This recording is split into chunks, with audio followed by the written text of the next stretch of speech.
Hey, what's up? A lot of people are using AI to generate websites, web applications, mobile apps. Obviously, it's a big trend right now. Personally, I love it. I think it's an amazing tool.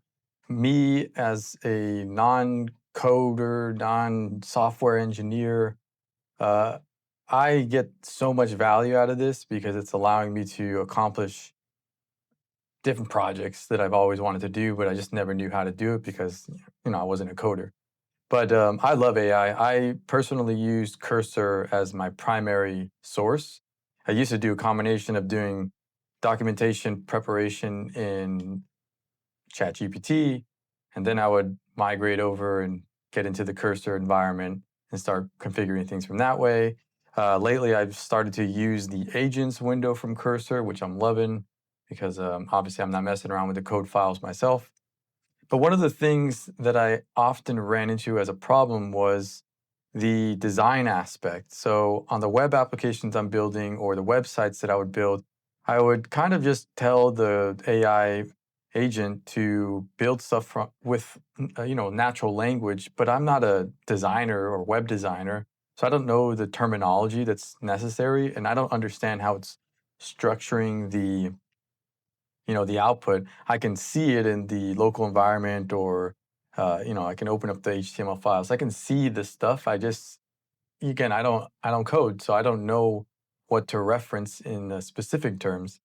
And I strongly believe that the only way to use these LLMs is to understand the prompting aspect of it. Otherwise, you're just going to be wasting tokens or usage. You're just going to be slowing things down, going in circles, trying to get stuff done. So let me show you guys how uh, I'm working on this web app here that I built. So this is a dashboard, like an admin portal, essentially, that I put together so I can do some background operations for some mobile apps that I'm building.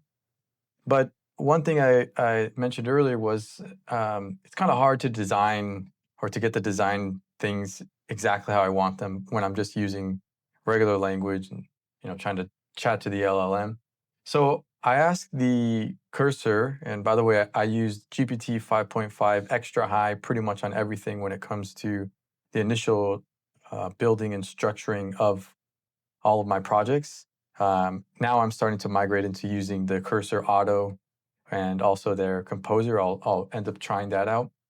But I asked the agent to implement what I'm calling a developer mode overlay. And this is specifically for the UI, but I guess it could have use for other, UX or functions referencing. But the concept is that I wanted a button that I can click and then turn on this kind of like outline mode of the components. So I told it, hey, I want you to create this toggle that when I turn it on, it creates an overlay with a clear outline for the component, right? And luckily, again, I'm using the highest, extra high reasoning for GPT 5.5. It just added in this clever label that I can click on and copy the reference. So it has like the snippet that I would paste into the agent's conversation, and that's the reference for the agent to know. Okay, I'm going to look specifically here in the file to find this referenced component that he wants to do something on.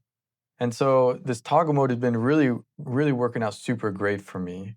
And I'll give you guys an example and show you in real world how it works. But um, as I mentioned, it kind of helps me see it this way. And by the way, I know that there's a developer console or something with browsers that you can open up, and part of it has like this element thing, right? Whatever it exists. Again, I'm not a developer, so I don't understand all the terminology, and that's part of the problem. But this is kind of based on that idea, I suppose. And so there are things that I want to change, and right now we'll do a change for let's see. Let's go to, I want to change. Let's try a different page. Let's try this page. So this page, take off the develop mode. It's got a selector for country and city here. It's also got this search bar. Doesn't really look great. Obviously, it takes up a big portion of the top of the screen real estate here, the viewport, and I don't want that. I want, something else to be dominating. So what I'm going to do is I am going to move this. One, I'll start with moving the country selector. And so I copied it right now, but let's see, where do I want to move that? I think that I want it to be above this table here. So the first thing that I'm going to do is open up a new agent window. I'm going to paste what the copy of the component is and say, move this to, let's say above. And what I'm going to do now is go back here. And I want it to be above this. This is like a table here, right? So if I go and I have this clever thing I added there, because components do have a overlapping effect, you might not see the border on some of them. And so I added a kind of like a pagination type of arrow that goes up and down the nesting. And so if I go back, you'll see that this is the next, I guess, like the next nested level in the code for that component block. And so I keep going back until I have, this says photos table. I think that's it. If I keep going back, now it's the container. Now it's the content. Yeah, so it's going to be the photos table that I want. Let's go back in, because I want it to be part of the table inside that component, right? And so I've copied that now. And if I go back to my agent, move this above, and I'll just paste that in there. And I want it to be on the left side. So you can see I didn't really write a lot here, right? I only said move this above and align it left. And all I did was just paste in those snippets that I had. So again, I'm using the auto, which is like, it's pretty good now, but it's not the best. So I click send, and ideally this will make that change pretty, exactly how I want it to be. It should be around here, probably underneath this places title or header there. And so we'll just give it a second here to finish. It's doing its work. All right, so it's done. And I come back here, and it looks like it moved both the country and the cities, which is awesome, right? And so I'm good with it here now. It's awesome. Now I want to move this search bar. I don't want it to be there either. And so I'm going to do the same thing. Go back here. I'll just keep it in the same conversation since it's aware. Now move this into the same area you moved the country and city selectors, but align it right. Again, it's very basic prompts that I'm doing, but it's so accurate because I'm using these, copied references, and now there it is.